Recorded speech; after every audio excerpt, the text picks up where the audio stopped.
Hi, everyone. My name is Katrina Borowiec. Nice to be here with you today. Ellen, could you please move to the next slide? Thank you so much. So before diving into the research, I wanted to quickly thank the Ascendium Education Group for funding this project, and also Marianne Rainey and Carolyn Lee, who are my Ascendium contacts, my SREE advisor, Dr. D. Shu, and Dr. Angela Boatman at Boston College. So as you might be aware, short-term credentials are sometimes referred to as alternative credentials because they provide an alternative educational and employment pathway to a traditional associate's or bachelor's degree. While my research focuses on credit-bearing certificates, alternative credentials also include MOOCs, apprenticeships, coding boot camps, and other programs. Through the 5 research questions on the screen, I have gathered information about types of short-term credentials, the demographic profile of students who pursue these credentials, student outcomes, and state, institutional, and federal policies that might affect students' outcomes in these programs. Ellen, could you please go to the next slide? Thank you. I was excited to see here that one of my first recommendations overlaps with Taylor's. So my first recommendation pertains to comprehensive wraparound approach to supporting students enrolled in short-term credential programs.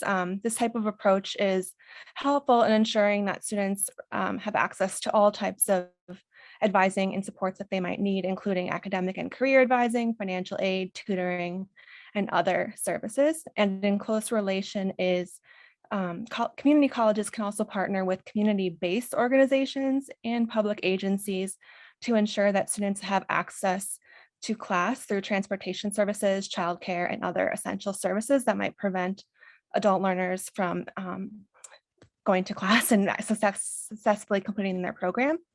The next recommendation is to expand Pell Grants and other financial support to students enrolled in non-degree or non-credit short-term programs.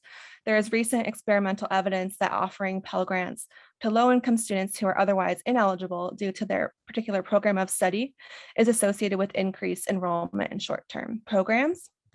Additionally, there's a great need for improved post-secondary data systems to track students' enrollment in short-term programs and their subsequent outcomes. And equally important is to disaggregate students' outcomes by demographics to ensure equitable outcomes for all students. And another strategy pertains to credit articulation agreements between community colleges and four-year institutions. This will help ensure that students are able to actually stack their credentials towards a higher level degree.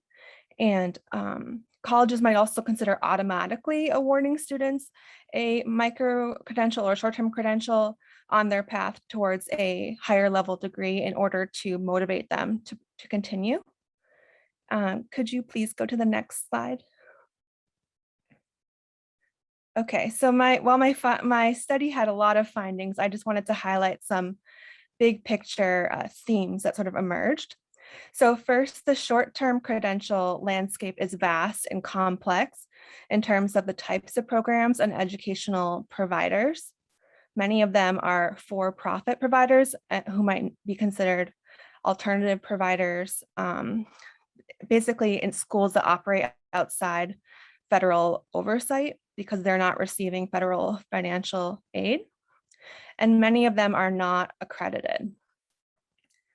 Most studies that focus on short-term credential programs actually show that they have minimal labor market value, and there's high variation with respect to gender and race. Thus, it is important to be mindful in using short-term credentials as a quick solution to addressing inequity. And finally, as I said before, we need more advanced data systems to really do the types of analyses that we would like to do. Okay, thank you, everyone.